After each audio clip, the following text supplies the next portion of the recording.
ನಮಸ್ಕಾರ. ಪ್ರಜಾರಾಜ್ಯ ಕನ್ನಡ ನ್ಯೂಸ್ಗೆ ಸ್ವಾಗತ. ನಾನು ರಾಮಗೌಡ ಪಾಟೀಲ್. ಮಾಧ್ಯಮದ ನನ್ನ ಸ್ನೇಹಿತರೆ, ಇಡೀ ಕರ್ನಾಟಕದಲ್ಲಿ ಗಡಿನಾಡು ಬೆಳಗಾವಿ, ನಾನು 73ನೇ ಇಸ್ವಿಲೇ ಬಂದಿದ್ದೆ. ಚಂದ್ರಿಗೆ ಹುಟ್ಟಿದ್ರೆ ಇಲ್ವೋ ಗೊತ್ತಿಲ್ಲ. 73 ದೊಡ್ಡ ಮೈದಾನ, ಏನ್ ಹೆಸರು ಹೇಳ್ತಾರೆ ಅದಕ್ಕೆ ಮೈದಾನಕ್ಕೆ? ಇಲ್ಲ ಇಲ್ಲ ಇಲ್ಲ ಇಲ್ಲ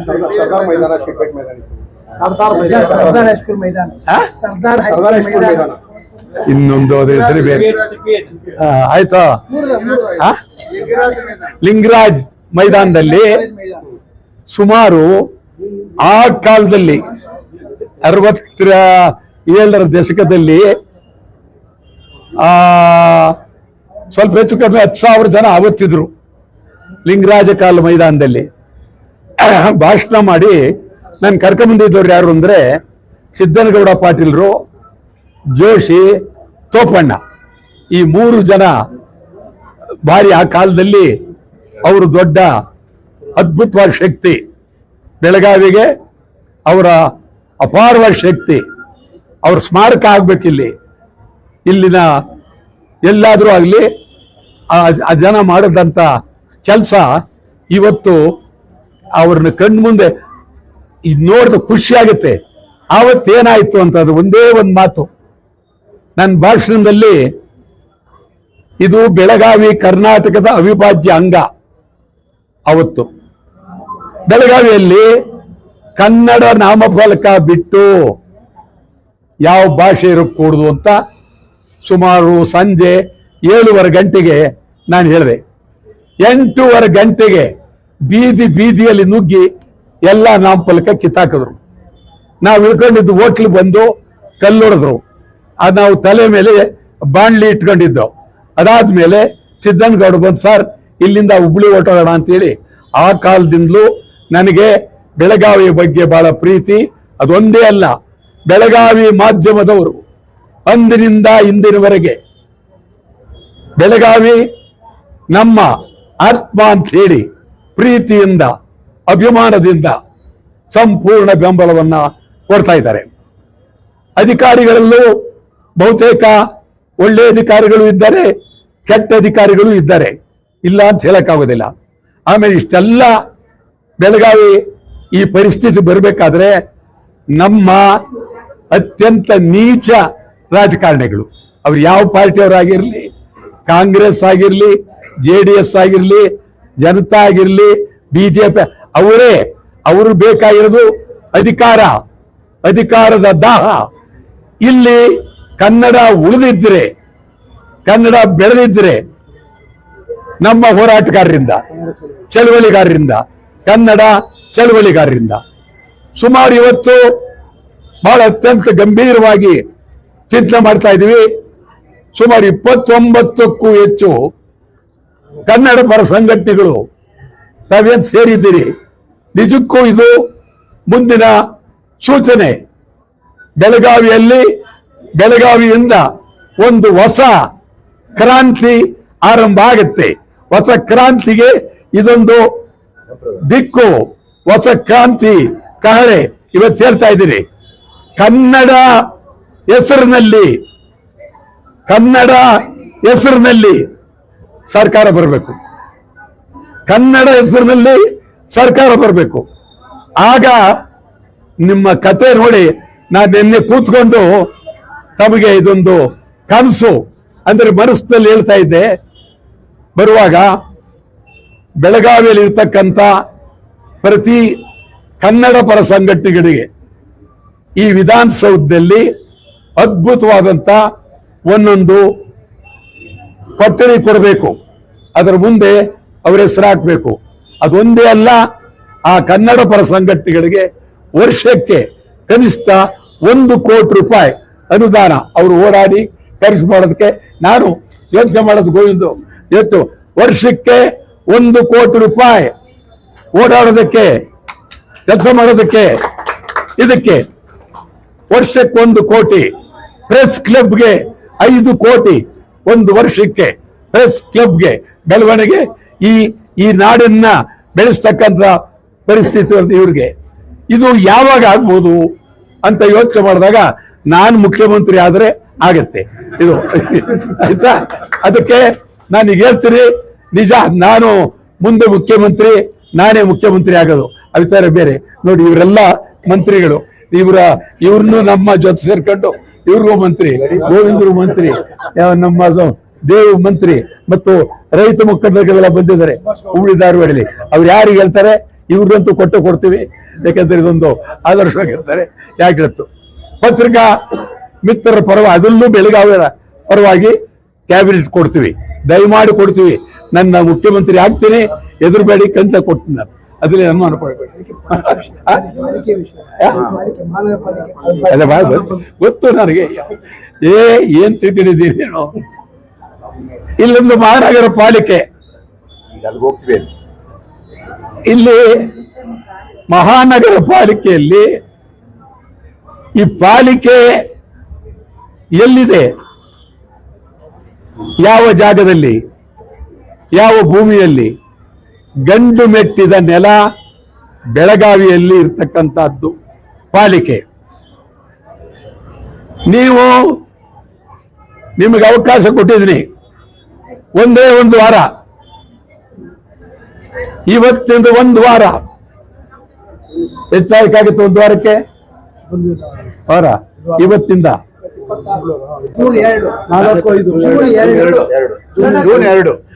ಜೂನ್ 2ನೇ ತಾರೀಕಿನವರೆಗೆ ಅವಕಾಶ ಕೊಟ್ಟಿದ್ದೀವಿ. 2ನೇ ತಾರೀಕಿನೊಳಗಾಗಿ ಅವರು ನಾಮಫಲಕ ಹೊರಗಾಕಿ ಒಳಗೆ ನಿರ್ಣಯ ಮಾಡಬೇಕು. ಇದು ಅವೇನು ಅವ್ರು ಮಾಡದೇ ಇದ್ರು, ಇದು ಕರ್ನಾಟಕ, ಅವ್ರ ಅಪ್ಪಂದಲ್ಲ, ಕರ್ನಾಟಕ ಇದು, ಅವಿಚಾರ ಬೇರೆ. ಆದರೆ ಅವರು ಯಾವ ಪಾರ್ಟಿಯವರಾಗಿರ್ಲಿ, ಗಂಭೀರವಾಗಿ ಬೆಳಗಾವಿ ಕನ್ನಡಿಗರ ಗಂಡು ಮೆಟ್ಟಿದನ್ನೆಲ್ಲ, ಇದು ಕರ್ನಾಟಕದ ಅವಿಭಾಜ್ಯ ಅಂಗ, ಮಹಾಜನ್ ವರದಿ ಜಾರಿ ಆಗಲೇಬೇಕು. ಇದು ಹೇಳಬೇಕು, ಒಪ್ಪಿಗೆ ನಿರ್ಣಯ ಮಾಡಬೇಕು. ಮಾಡಲಿಲ್ಲ ಕ್ರಾಂತಿ ಆಗುತ್ತೆ. ಬೆಳಗಾವಿಯಲ್ಲಿ ಕಂಡರಿಯದಂತ ಕ್ರಾಂತಿ ಆಗುತ್ತೆ. ನಾವು 4ನೇ ತಾರೀಕು ಬೆಂಗಳೂರಿನಲ್ಲಿ ರಾಜ್ಯ ಮಟ್ಟದ ಕನ್ನಡ ಪರ ಸಂಘಟನೆಗಳ ಸಭೆಯನ್ನು ಕರೆದಿದ್ದೇವೆ. ತಾವೆಲ್ಲರೂ ಬರಬೇಕು. ಇದರಲ್ಲಿ ಎಲ್ಲರೂ ದಯಮಾಡಿ ಏನೇ ಆದರೂ ಬರಬೇಕು. ಮತ್ತು ರೈತ ಸಂಘದವ್ರು ತಾವು ಬಂದಿದ್ದೀರಿ, ನೀವು ಸಾವಿರಾರು ಜನ ಸೇರ್ಬೇಕು, ಹೋರಾಟಕ್ಕೆ ನಿಲ್ಬೇಕು. ಮಂಗಳವಾರ ಗಡುವು ಕೊಟ್ಟಿದ್ದೇವೆ, ಗಡುವು. ನಾವು 4ನೇ ತಾರೀಕು ತೀರ್ಮಾನ ತಗೊಳ್ತೀವಿ. ಅಂತಿಮವಾಗಿ ಅಖಂಡ ಕರ್ನಾಟಕಕ್ಕೆ, ಅಖಂಡ ಕರ್ನಾಟಕ ಬಂದ್ಗೆ ಕರೆ ಕೊಡ್ತೀವಿ. ಅಂತಿಮವಾಗಿ ಅಖಂಡ ಕರ್ನಾಟಕ ಬಂದ್ ಕೊಡ್ತೀವಿ. ನಿಮ್ಗೆ ಹೇಳೋದಾದ್ರೆ ಬೆಳಗಾವಿಯಿಂದಲೇ ಕ್ರಾಂತಿ, ಬೆಳಗಾವಿಯಿಂದಲೇ ಕ್ರಾಂತಿ, ಅಖಂಡ ಕರ್ನಾಟಕ ಬಂದ್, ಇಡೀ ರಾಜ್ಯ ಎಲ್ಲ ಕಡೆ ಒಂದೇ ಕೂಗು, ಒಂದೇ ಕೂಗು. ಬೆಳಗಾವಿ ಅವಿಭಾಜ್ಯ ಅಂಗ, ಬೆಳಗಾವಿ ಕರ್ನಾಟಕದ ಅವಿಭಾಜ್ಯ ಅಂಗ. ಇದಕ್ಕಾಗಿ ನಾವು 4ನೇ ತಾರೀಕು ಎಲ್ಲ ಕನ್ನಡ ಪರ ಸಂಘಟನೆಗಳ ಸುದ್ದಿ ಕೊಡಬಲ್ಲ. ಎಲ್ಲ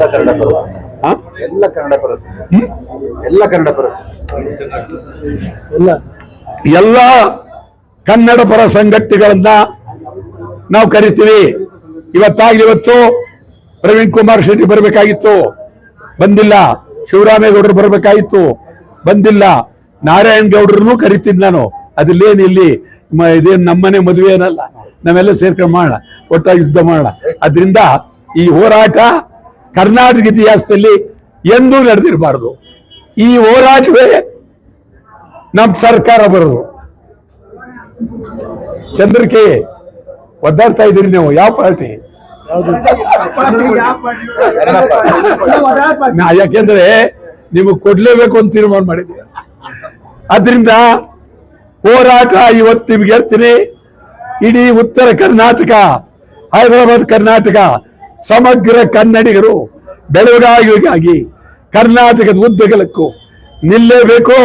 4ನೇ ತಾರೀಕು ರಣಕಾಳೆ ಕರ್ನಾಟಕ ಬಂದ್, ಕರ್ನಾಟಕ ಬಂದ್, ಕರ್ನಾಟಕ ಬಂದ್. 4ನೇ ತಾರೀಕಲ್ಲ, ಅಲ್ಲಲ್ಲ, 4ನೇ ತಾರೀಕು ಕರ್ನಾಟಕ ಬಂದಲ್ಲ, 4ನೇ ತಾರೀಕು ಸಮಗ್ರ ಕನ್ನಡಿಗರ ಮೇಳ ಸಭೆ.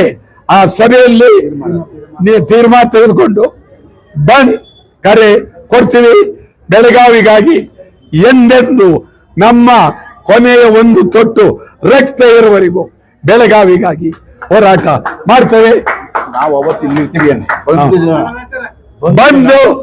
ಬಂದಿನ ನಾವು ಬೆಳಗಾವಿಲಿ ಇರ್ತೀವಿ, ಬೆಂಗಳೂರಲ್ಲ. ಬಂದಿನ ನಾವು ಬೆಳಗಾವಿ ಬರ್ತೀವಿ. ಆವತ್ತು ಭಾರಿ ಭಾರಿ ಹೋರಾಟ, ಬೀದಿ ಬೀದಿಯಲ್ಲಿ ಮೆರವಣಿಗೆ, ರಸ್ತೆಯಲ್ಲಿ ಮೆರವಣಿಗೆ, ಇದು ನಡೀಬೇಕಾಗುತ್ತೆ. ಇದಕ್ಕೆ ನಾವು ತಯಾರಾಗಿದ್ದೀವಿ. ಇಲ್ಲಿ ಅಲ್ಮಿಡಿ ಶಾಸನ, ಇದೊಂದು ಐತಿಹಾಸಿಕವಾದಂಥ ಕನ್ನಡಿಗರ ಮೊದಲನೇ ಶಾಸನ. ನನಗೆ ಆ ಶಾಸನಕ್ಕೆ ಹಾಲನ್ನು ಉಯ್ತಾ ಇದ್ರೆ ನನ್ನ ಗಂಟ್ಲಿಗೆ ಹಾಲು ಉಯ್ದಂಗಿತ್ತು, ಅಷ್ಟು ಸಂತೋಷ. ನಾನೇ ಕುಡಿತಾ ಇದ್ದೀನಿ, ಸತ್ಯ ನಾನೇ ನನ್ನ ಮೈ ಮೇಲೆ ಅರ್ಧರ್ಧ ಹಾಲು ಬಿದ್ದರೂ ಅದ್ರ ಬಗ್ಗೆ ತಲೆ ಕೆಡಿಸ್ಕೊಳ್ಳಿಲ್ಲ. ಈ ಹಾಲು ಕನ್ನಡದ ಹಾಲು, ಕನ್ನಡದ ಹಾಲು, ಕನ್ನಡದ ಶಕ್ತಿ ಹಾಲು, ಮೊದಲನೇ ಶಾಸನದ ಹಾಲು. ಆ ದೃಷ್ಟಿಯಿಂದ ಈ ನಮ್ಮ ಹೋರಾಟಕ್ಕೆ ಸಾಹಿತಿಗಳು, ಬರಹಗಾರರು ಎಲ್ಲರೂ ನಿಲ್ಬೇಕು. ಇಡೀ ರಾಜ್ಯದ ಯಾವುದು ಏನು ಹೇಳ್ತೀನಿ ನಿಲ್ಬೇಕು. ಮತ್ತು ಸಿನಿಮಾ ಸುಮ್ಮನೆ ಅಲ್ಲಿ ಇಲ್ಲಿ ಮಾತಾಡಬೇಡಿ, ಅವರೂ ಬರಬೇಕು. ಎಲ್ಲಕ್ಕಿಂತ ನಾನು ಬಹಳ ಗೌರವ ಕೊಡೋದು ನಮ್ಮ ಜಿಲ್ಲಾಧಿಕಾರಿ ಅವರಿಗೆ.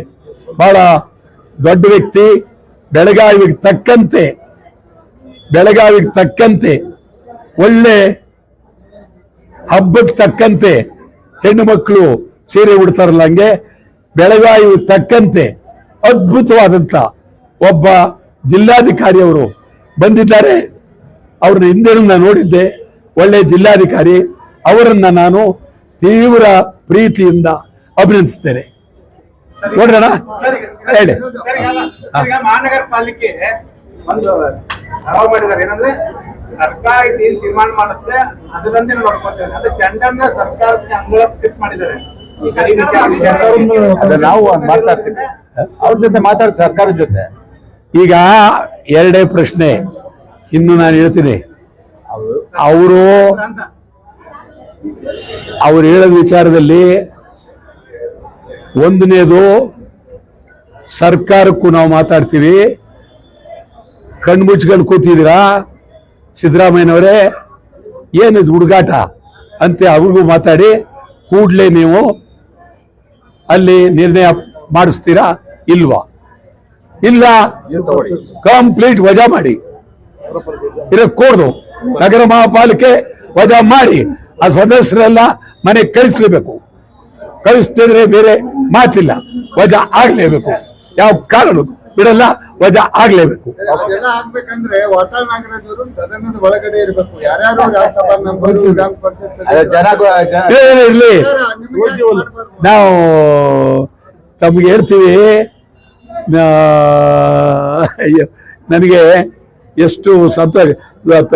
ಕನ್ನಡಂದರು ಇದ್ರು ಇವರು ಬಹಳ ಹಿಂದೆ, ನಮ್ಮ ತೋಪಣ್ಣ ಇದ್ರು. ಆವತ್ತು ವಾಟಾಳ್ ನಾಗರಾಜ್ ಅವರು ಬರುತ್ತಿದ್ದಾರೆ, ದಾರಿ ಬಿಡಿ ಅಂತ ಹೇಳಿ ಆ ಕನ್ನಡಮ್ಮ ಪತ್ರಿಕೆಯಲ್ಲಿ ಬರೆದಂತ ಅವ್ರ ಪಾಪ ಬಹಳ ದೊಡ್ಡ ಮನುಷ್ಯ, ಬಹಳ ಖುಷಿ ಆಗುತ್ತೆ. ಆಯ್ತಾ? ನೀವು ನಿಮ್ಮ ಮಾಧ್ಯಮದವರಿಗೆ 2 ಕೈ ಜೋಡಿಸ್ತೀನಿ. ನಿಮ್ಮ ಶಕ್ತಿ ನಮಗೆ ಶಕ್ತಿ, ನೀವು ಶಕ್ತಿ ಕೊಡ್ಲೇಬೇಕು ತೀವ್ರವಾಗಿ. ಸಾಕ ಇನ್ನೇನ್ ಮಾತು ಸಾಕ.